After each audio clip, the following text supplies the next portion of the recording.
그 밑에 보면 캐피탈 E가 있습니다. 캐피탈 E. 자, E는 뭐냐? 캐피탈 E는 뭐라고 나오냐면은 여기서 E는 뭐냐면은 가능한 에러의 범위입니다. 가능한 에러의 범위예요. 그러니까 몇 센치 이상 그 실제치하고 그 추정치가 차이가 나면 안 된다는 얘기입니다. 무슨 말인지 알겠습니까? 그래서 내가 아무리 잘못하더라도, 내가 아무리 그 엉터리 조사를 하더라도, 내가 실제하는 실제치하고, 그리고 이제 실제치하고 실제 그 객관적인 어떤 그 실제치하고 내가 조사한 실제치 두 측정사의 거리가 몇 센치 이상의 오류가 있으면 안 된다는 것 얘기한 겁니다. 이건 사람에 따라서 다르죠, 그죠? 그래서 어떤 사람은 뭐냐면은 야 아무리 그렇지만 키 재는데 키가 잘못 재더라도 한 3cm 이상 잘못 재면 문제 있지 않느냐. 3cm라고 얘기할 수도 있고 어떤 친구들은 뭐냐면 에이 3cm 어떻게 해? 그럼 한 10cm, 7cm 해도 상관없. 7cm만 해도 뭐 맞춰도 상관없지 않냐. 이렇게 넓게 생각할 수도 있고 어떤 사람은 좁게 생각할 수도 있습니다. 그죠? 예. 그래서 제 생각은 뭐냐면은 키가 아무리 잘못 재더라도 키가 5cm 되면 너무 심하죠. 그렇죠? 잘못 재가지고 5cm라도 작게 쟀다, 5cm 크게 쟀다 하면은 그건 뚱뚱한 거 아닙니까? 그죠? 예. 그래서 한 3cm, 2, 3cm 정도까지는 우리가 허용할 수 있지 않느냐. 2, 3cm 그것보다 더 커지면 사실 우리가 문제 있지만은 에라가 2, 3cm 정도면 그러니까 2cm, 2cm요, 2cm. 에라를 2cm를 합시다. 2cm. 무슨 말인지 알겠습니까? 예. 자, 시그마는 6.7cm, 그 다음에 이 에라는 2cm라고 정했습니다. 자, 그렇다 그러면은 여기다 대입하면 답이 나오죠? 그죠? 예. n 이퀄 어떻게 됩니까? n 이퀄 z 1.96이죠? 1.96의 제곱에다가 그리고 위에 뭡니까? 시그마죠? 시그마 얼마예요? 6.7이죠? 그리고 시그마 제곱인가? 제곱 둘 다 제곱이구나. 시그마 제곱 6.7 제곱이죠. 그리고 에라 제곱 2의 제곱입니다. 이게 답입니다. 이게 얼마 정도 올까? 여러분 계산기에 있으면 금방 할 수 있는데, 그죠? 계산기 한번 두드려 볼까?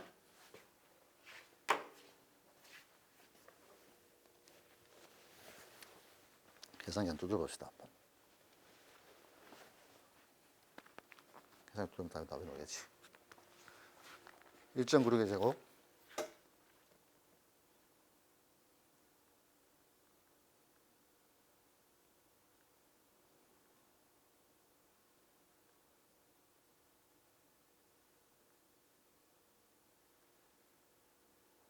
1.96에 96 곱하기 1.96 오케이.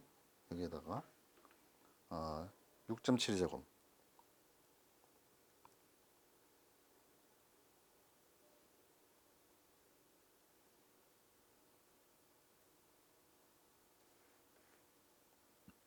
7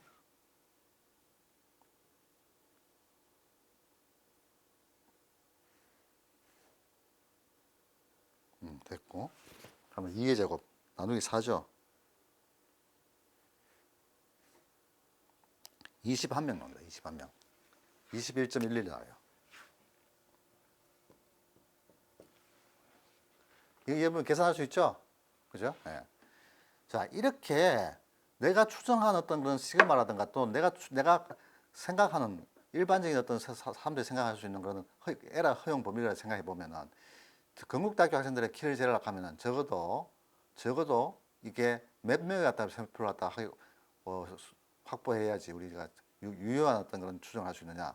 이 제조사에 따르면은 약 21명 정도의 어떤 그런 표본을 뽑게 되면은 거의 아마 이게 오는 그 180 정도 근처의 어떤 그런 180부터 3이니까 2cm니까 182 또는 182, 178 요 사이에 해당되는 그런 수치가 나온다고 생각할 수 있습니다. 이해됩니까? 네. 그래서 이 문제 있죠. 지금 방금 제가 문제 냈죠. 네. 이렇게 문제가 나갈 수 있습니다. 무슨 말인지 알겠습니까? 자, 문제는 뭐냐면 지금 현재 우리가 오프라인으로 시험을 칠 수 있을지 여러분 아니면 온라인으로 시험 칠지 몰라요. 재수 없으면 여러분 온라인 칠 수도 있습니다. 재수 좋은 거지 여러분. 여러분 입장에서 재수 좋으면 그냥 온라인 치는 거고 재수 나쁘면 오프라인 친다고 그렇게 생각할 수 있는데 여하튼 간에 온라인 치든 오프라인을 치든 간에 여하튼 간에 이 문제는 나옵니다. 예, 나오는데 똑같이 안 나오죠?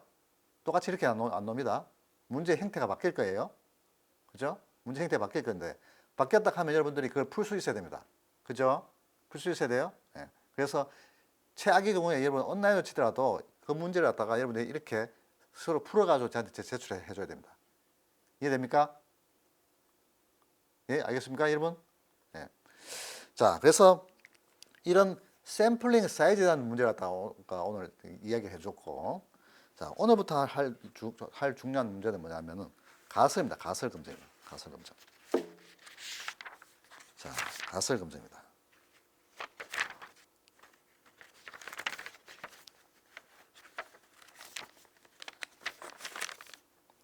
페이지 343페이지.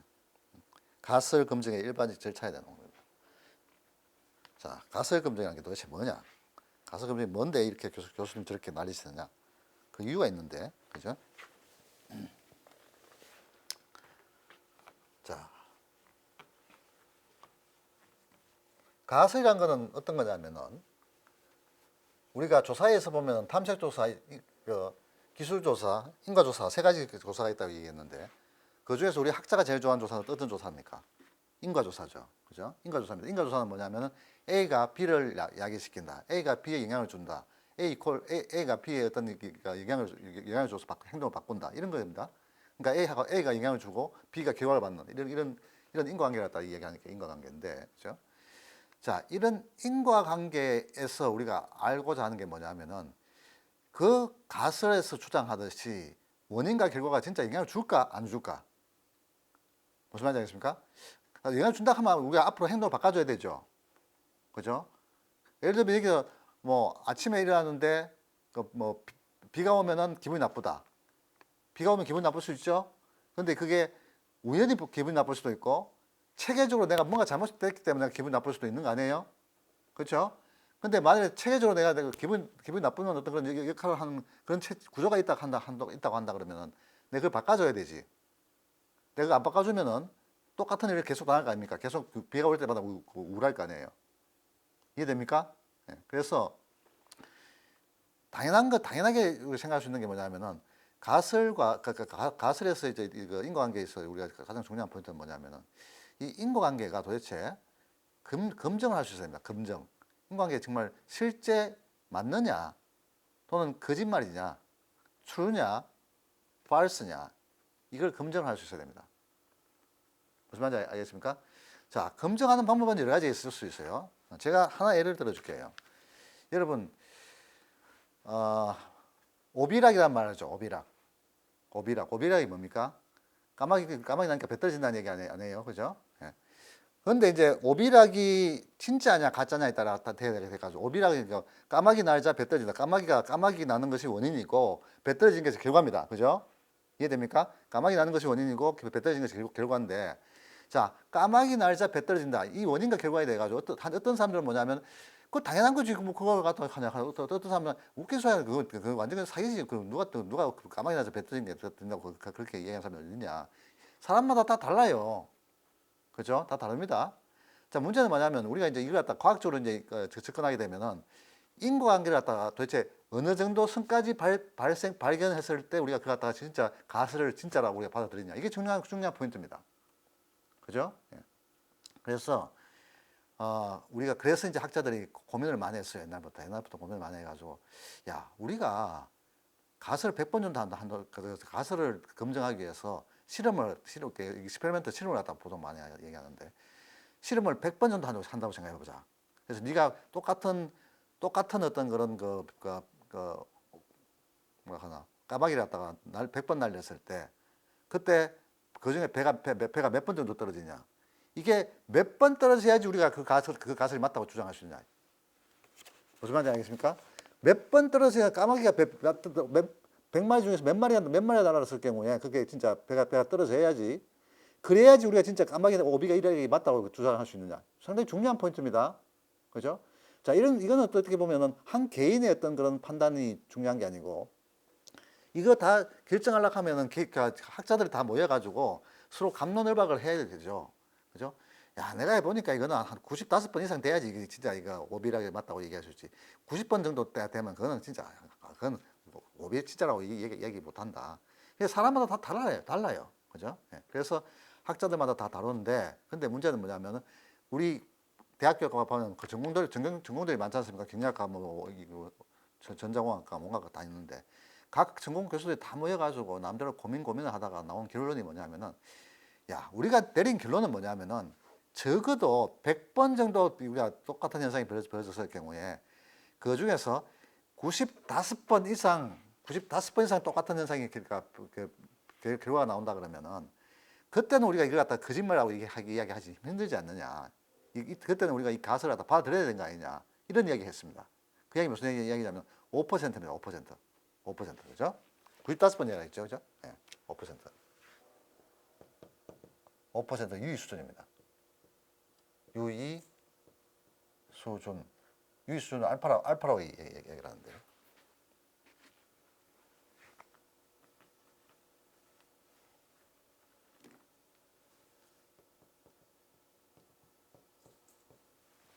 (5%) 5%. 그래서 학자들이 정했습니다. 우리가 정하기로 앞으로 어떤 연구를 하든지 간에 5% 정도의 어떤 그런 기준을 정해가지고